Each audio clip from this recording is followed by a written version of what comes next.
name was Cain. He had a horse along the countryside. I saw him ride. He had a gun. I knew him well. Oh, I heard him singing. Ce chapeau est beaucoup trop petit.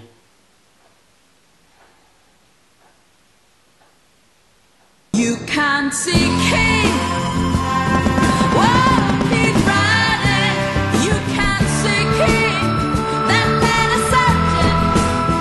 Got it. Aujourd'hui, on va parler d'un western, Les Sans-Fusils, qui est un film exactement comme Django Unchained. Sauf qu'il n'est pas réalisé par Quentin Tarantino. Et puis qu'il n'y a pas Samuel L. Jackson.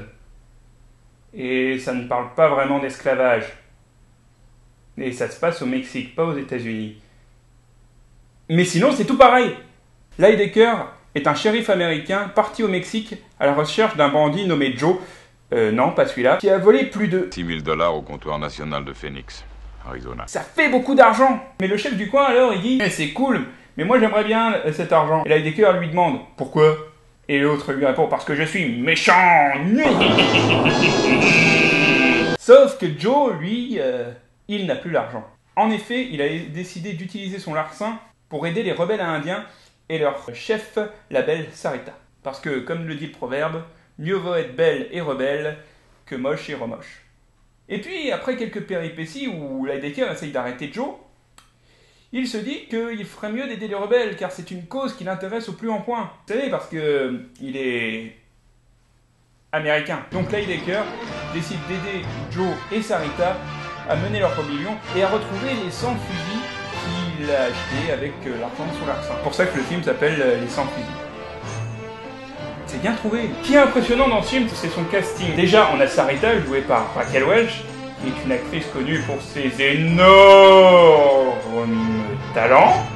Mais on a aussi Joe, qui est joué par Burt Reynolds. Holy shit! Burt Reynolds! Hey, if you just pay attention, you might just learn something. Et rien que pour m'avoir permis de mettre un clip d'Archer dans cette vidéo, je l'adore. Et enfin, le héros, Lydecker, est joué par Jim Brown, qui à l'époque était une grande star du football américain, et qui a aujourd'hui joué dans des films comme Les 12 salopards ou Mars Attack. En gros, c'est le Terry Crew des années 70. Et ce qui est génial, c'est qu'en VF, il est joué par le même mec que Dark Vador. Si. Alors déjà, là, on est quand même dans du casting de grand standing. Mais il y a mieux. Il y a ce type. Ce type, c'est Eric Braeden. Dans ce film, il joue le bras droit allemand du colonel Verdugo, qui est le méchant de l'histoire. Et si vous ne le saviez pas, Eric Braeden, c'est une immense star des Feux de l'amour. Oui, c'est lui.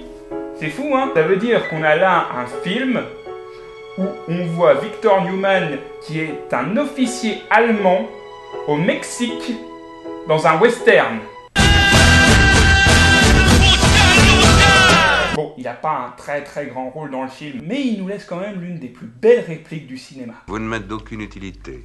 Oh, je pense que si. Les Allemands sont de bons conseils quand il s'agit d'occupation. J'ai la Pologne en ligne, il confirme. Oui, mon Stormtrooper réveil fait aussi téléphone portable. Mais ce qu'il faut savoir, c'est que si Les 100 fusils est rentré dans les annales du cinéma, c'est parce qu'il est rentré dans l'annale de quelqu'un d'autre. En effet, ce film est le tout premier à avoir une scène de sexe entre un noir et une blanche. Perso, j'en ai rien à foutre, c'est juste la scène de sexe qui m'intéresse. Mais il faut se remettre dans l'époque, et avec toutes les ségrégations raciales, c'est quand même une belle avancée que le cinéma nous offre là. Donc c'est quand même beau, je veux dire, c'est un peu l'âme de Sidney Poitier et de Martin Luther King qui flotte autour du monde du cinéma pour nous mettre un message universel de paix et d'amour qui nous remplit le cœur d'allégresse.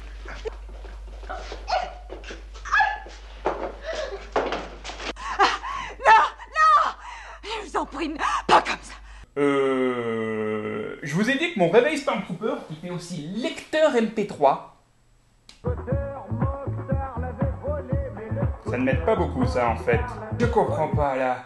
Quand j'ai entendu parler de première scène de sexe interracial, je m'attendais tout sauf à une tentative de viol. Bon, c'est pas vraiment une tentative de viol, vu qu'à la fin elle se laisse faire, et puis oh mon dieu, je n'avance pas mon cas là. Enfin, c'est bizarre, il y a vraiment un gros problème avec cette scène. Et en plus, elle est très très mal foutue. Pour vous dire, on voit plus l'anatomie de Sarita dans les scènes où elle essaye de draguer les militaires mexicains pour les piéger, que dans cette scène de sexe. Merde, pourquoi mon écran est tout noir là? Oh putain, c'est son dos! Il peut aussi bouger les bras. Il est pas mignon? Et puis, en plus, le montage est tellement mal foutu qu'on passe de cette scène à ça. C'est les rebelles qui sont en train de brûler la maison où le couple est en train de copuler. Pendant un moment, j'ai cru qu'ils étaient encore à l'intérieur. C'est dans ces moments-là qu'on voit que le montage, quand même, c'est vachement important. En tout cas, on peut dire que ces deux-là avaient le feu au cul. Et je parle beaucoup de ce qu'il y a autour du film. Mais je parle pas du film en lui-même, vous avez remarqué. C'est parce qu'il est quand même assez moyen. Je dirais pas que c'est un mauvais film, mais pour vous dire, le budget de ce film est égal à celui du Bon, la Brute et le Truand. Et personnellement, j'y ai pas cru pendant un instant. On voit pas où l'argent a été mis en comparant ça avec le chef-d'œuvre de Sergio Leone. Bon alors, je sais qu'il faut comparer ce qui est comparable, mais en même temps, je vois pas où les mecs ont mis leur argent. Pas beaucoup de décors différents, il y a pas beaucoup de scènes d'action différentes. Bon, un truc tout simple, on ne voit jamais les 100 fusils du titre. C'est quand même un peu con. Comprenez-moi bien, j'adore les westerns, et ce film, je l'ai beaucoup aimé. Mais il y a cette scène de sexe. Quand vous allez sur Wikipédia, il n'y a rien sur ce film. Sauf le fait que ce soit la première scène de sexe entre un noir et une blanche. Sauf que c'est super mal foutu. Et que ça nique tout le film. Ça transforme Lidecker en violeur. Et Sarita, c'est une femme forte tout le long du film. Je veux dire, elle ne devrait pas se laisser faire comme ça. Je pense que cette scène a été rajoutée par les producteurs pour se faire un peu de marketing. Et regardez par exemple l'affiche américaine.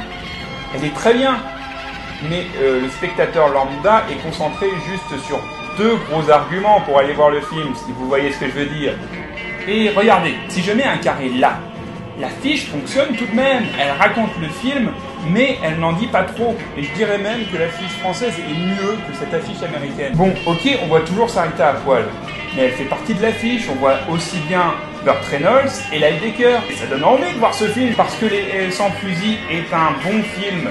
Bon, il va pas révolutionner le cinéma, mais c'est un film divertissant. Le problème, c'est cette scène de sexe. Non mais c'est incroyable, je veux dire qu'on est fier de cette scène parce que c'est la première scène de sexe interracial, c'est comme dire que...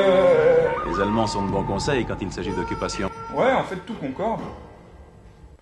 Bon bah, cet épisode est maintenant fini. Et si cette émission vous a plu, vous pouvez toujours vous abonner grâce à ce magnifique bouton d'abonnement.